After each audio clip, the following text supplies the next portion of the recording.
Tumanggi si Senator Jinggoy Estrada na maghain ng plea sa kanyang 213 million peso graft case sa Sandigan Bayan. Kaya ang korte ang nagpasok ng not guilty plea.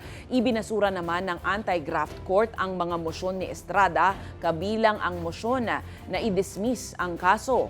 Ang balitang A to Z ni Kim Salinas. Tumangging maghain ng plea si Senador Jinggoy Estrada sa kinakaharap na 213 million pesos graft case, kaya ang Sandigan Bayan 2nd Division ang nagpasok ng not guilty plea. Ibinasura rin ng korte ang mga mosyon ni Estrada para i-dismiss, suspindihin at imbestigahang muli ang kaso.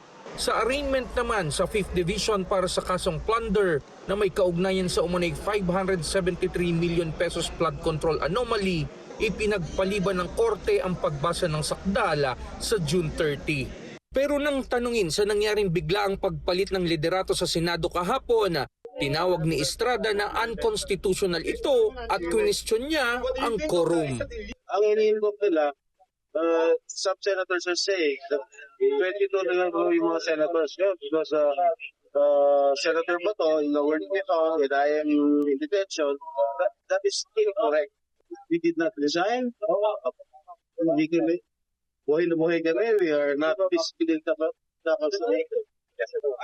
That's why yung majority, 24. There is 12 plus 1. Ipinagpaliban naman ng anti-graft court ang arraignment ng isa pang akusado na si dating Public Works and Highway Secretary Manuel Bunoan sa kasong plunder at graft dahil sa isyong pangkalusugan.